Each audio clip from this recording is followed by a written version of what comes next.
Welcome into the Recap Rush Hour for Friday, January 30th. I'm David Kaplan coming to you from sunny, warm Mexico. Flew out of Chicago this morning, getting a little R&R with my wife, and then crank it back up because spring training is right around the corner. The Rush Hour, as always, brought to you by our great partners at the Chicagoland and Northwest Indiana Chevy dealers. They are the official truck partners of the Chicago Bears, and our great partners at Tasty Trade, the best trading platform. Open an account today at tastytrade.com. We've got a lot of Bears news to get to and a lot of NFL news.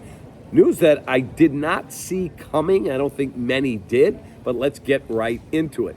After withdrawing his name from the Eagles' OC candidacy earlier this week, Declan Doyle is indeed leaving the Bears. He's been hired as the offensive coordinator and play caller for Lamar Jackson and new coach Jesse Minter and the Baltimore Ravens. Ben Johnson had repeatedly said how good a job Declan Doyle did, but he was never going to call plays here because that's what Ben Johnson does.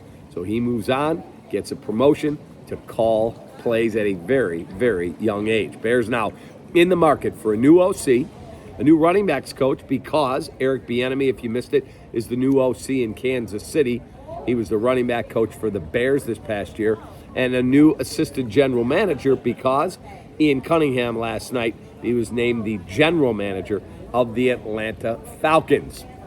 The NFL informed clubs today it is projecting a 2026 salary cap in the range of $301 to $305 million per club. That helps the Bears significantly, but they're still expected to convert a number of deals into restructures to get more cap space to address left tackle, rush edge, linebacker, strong safety, among others. Think about this. Chicago Bears are the most stable franchise in the NFC North. When would you have ever said that? A year ago, they were a train wreck who had lost 10 consecutive games and fired for the first time ever, their coach in season, Matt Eberflus. And it was just, Caleb's a bust and this is that, and it's horrible. Well, the Detroit Lions, there's some grumbling up there, unhappiness with Dan Campbell. They had to change play callers mid-season. He took the play sheet. Now they've hired a new OC. They were a Super Bowl favorite who missed the playoffs. The Vikings today, they fired their general manager. He was at the Senior Bowl. No one expected it. The staff up there stunned. But Kwesi Adolfo-Mensah out, fired today. One of their longtime personnel men will lead the operations through the 2026 NFL Draft. And then the Packers, after losing to the Bears, the second game of the regular season in December, the second meeting, and then losing to the Bears in the playoffs, a lot of grumbling. They wanted Matt LaFleur and GM Brian Gutekunst out.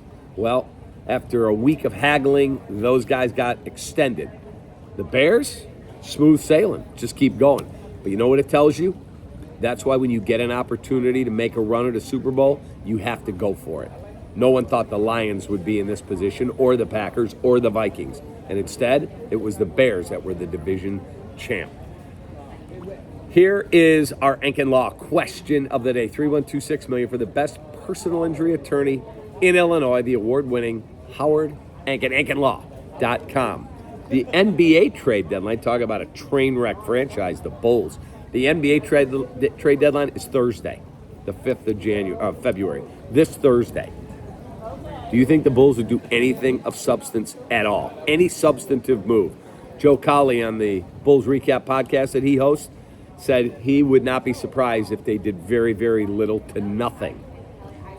That's what happens when you have a front office that does not prioritize winning.